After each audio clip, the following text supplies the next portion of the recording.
Assalamualaikum warahmatullahi wabarakatuh. Anak-anakku sekalian yang berbahagia, salam MLS. Dalam video yang pertama, kita telah membahas visi misi. Video kedua apa anak-anakku? Kurikulum sekolah. Ada 3 anak-anakku, visi misi, kurikulum sekolah, dan yang ketiga apa anak-anakku? Iya, penilaian. Kita bahas anak-anakku sekalian tentang penilaian yang berlaku di SMA Negeri 1 Loklok. Anak-anakku sekalian yang berbahagia,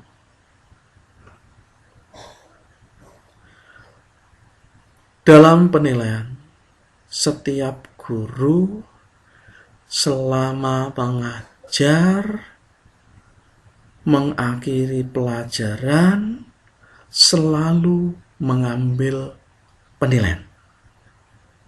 Saya ulangi anak-anakku, selama guru mengajar, dari membuka sampai menutup pelajaran, anak-anakku selalu mendapatkan atau perhatian penilaian. Kok kejam betul, Pak? Gerak-gerik saya kok diawasi guru, harus dinilai. Iya, anak-anakku. Apa saja yang ada dalam aspek-aspek penilaian?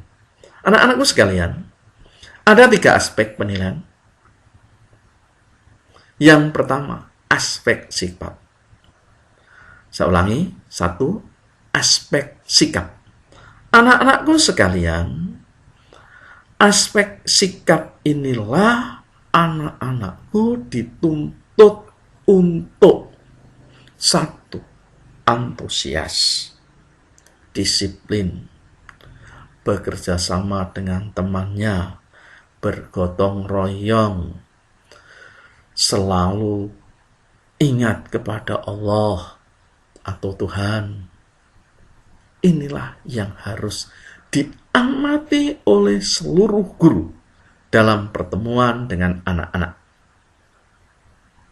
Dari awal sampai akhir anak-anakku diamati.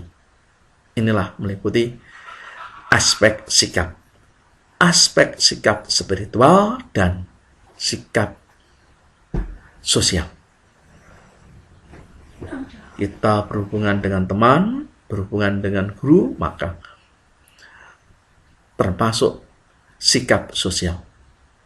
Sedang kita berdoa, memulai pelajaran, mengakhiri pelajaran, kita berdoa, itu aspek spiritual. Aspek sikap anak-anakku ini sangat menentukan terhadap anak-anakku. Menentukan apa, Pak? Yaitu menentukan kenaikan kelas. Anak-anakku sekalian, sikap ini harus predikatnya baik secara keseluruhan. Maka kalau sikap anak-anak itu predikatnya C, maka anak-anakku harus bertahan 1 tahun di kelas tersebut. Maka anak-anakku, maka saya katakan, dari mulai pembelajaran sampai penutupan pelajaran, anak-anakku selalu dinilai oleh gurunya. Nah, maka anak-anakku yang sangat saya banggakan, sesuai dengan visi misi sekolah kita, itulah tuntutan aspek sikap. Yang kedua anak-anakku adalah aspek pengetahuan. Setelah guru itu menyampaikan materi pembelajaran, dalam aspek pengetahuan, maka guru itu memberikan penilaian. Dalam aspek pengetahuan anak-anakku, penilaian itu melalui 2 hal, yaitu tes tertulis dan tes lisan. Mungkin guru-guru hanya mengadakan tes tertulis saja. Apalagi anak-anakku. Ini masa pandemi COVID-19. Tentunya akan mengalami hambatan kalau tesnya itu lisan. Tes tertulis anak-anakku ini bisa berupa satu, soal-soalnya pilihan ganda. Bisa juga anak-anakku tes tertulisnya dalam bentuk uraian. Anak-anakku, tes tertulis tidak hanya pilihan ganda atau uraian saja. Bisa juga di SD kita menjodohkan, masih bisa digunakan di tingkat SMA. Nah, anak-anakku, nilainya dimulai dari 0 sampai rata 100. Nilai ini diambil anak-anakku setiap KD. Apa itu KD, Pak? Kompetensi dasar. Setiap guru mempunyai mata pelajaran, setiap mata pelajaran mempunyai KD-KD tersendiri. Nah, ini rata-rata.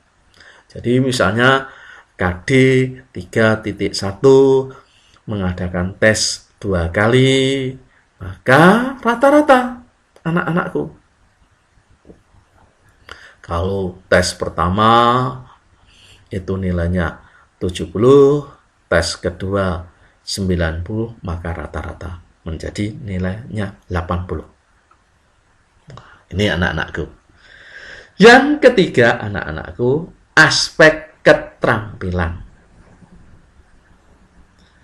Penilaian melalui apa anak-anakku? Unjuk kerja. Yang kedua, bisa praktek. Yang ketiga, bisa proyek. Yang keempat, bisa produk.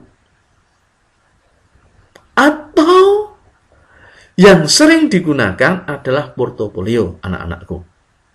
Tapi portofolio ini anak-anakku adalah kumpulan tugas-tugas. Kita bahas dulu unjuk kerja.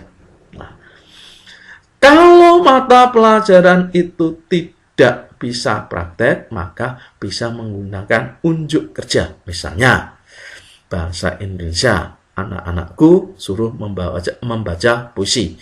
Ini unjuk kerja, bukan praktek.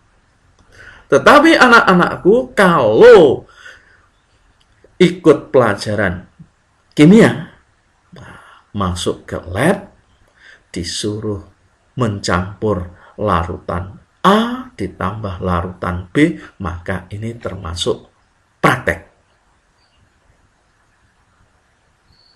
Bagaimana dengan proyek, Pak? Apakah membuat jalan? Bukan, anak-anakku. Dalam bahasa Indonesia tidak ada membuat jalan. Di kimia juga tidak ada proyek membuat jalan. Misalnya anak-anakku, proyek dalam mata pelajaran kimia.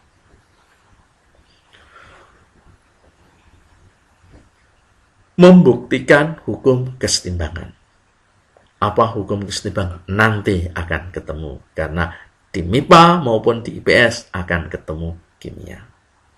Anak-anakku, dalam hal produk, misalnya prakarya tentang pengolahan, maka anak-anakku bisa membuat produk. Misalnya membuat es krim. Ini produk anak-anakku yang dinilai. Nah, rentang nilainya anak-anakku adalah 0 sampai 100. Nilai yang diambil anak-anakku adalah nilai optimal. Begini maksudnya anak-anakku. Misalnya unjuk kerja. Membaca puisi pertama nilainya 60. Membaca puisi kedua nilainya 80. Maka anak-anakku yang diambil nilainya ini adalah yang 80. Bukan 60 ditambah 80. Baru di rata-rata. Tapi yang diambil adalah yang 80. Ini yang dimaksud nilai optimal. Itu anak-anakku ya. Nah, kita lanjutkan anak-anakku.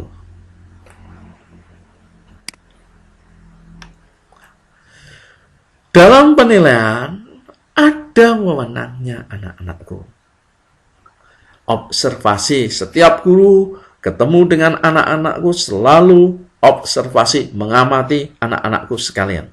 Ini masuk nilai sikap. Setiap guru bisa memberikan nilai tugas.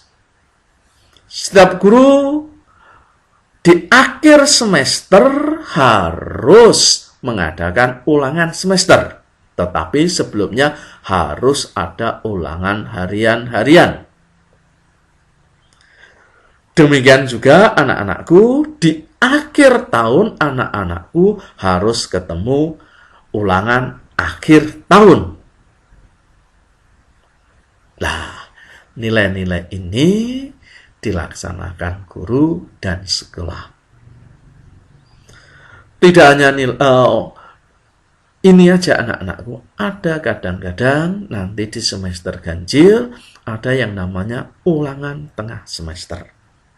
Tapi di semester genap biasanya terlalu sibuk menghadapi ujian sekolah, maka anak-anakku banyak yang libur sehingga tidak sempat mengadakan ulangan tengah semester genap. Nah, tugas pemerintah apa anak-anakku? Adalah ujian nasional. Anak-anakku sekalian, setelah nilai terkumpul, maka di akhir tahun guru harus menyerahkan nilai-nilai tersebut. Untuk apa anak-anakku? Untuk dipertimbangkan anak-anakku naik kelas. Nah, apa kriteria kenaikan kelas anak-anakku? 1. Menyelesaikan seluruh program pembelajaran. Tetapi kalau anak-anakku nekat tidak mau ikut salah satu mata pelajaran, berarti tidak menyelesaikan seluruh program pembelajaran. Yang kedua tadi anak-anakku, sikap. Minimal harus baik.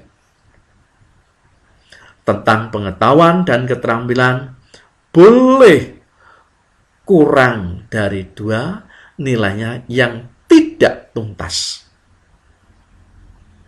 Ini harus di rata-rata semester 1 dengan semester genap atau semester 2. Anak-anakku sekalian, sekolah kita terkenal disiplin. Maka kehadiran anak-anakku yang alfa tidak boleh lebih dari 24 hari dalam 1 tahun. Yang selanjutnya anak-anakku, tadi Bapak sudah mengatakan dalam visi misi eskul. Eskul harus anak-anak ikuti. Terutama pendidikan kepramukaan itu wajib. Minimal nilainya atau predikatnya baik.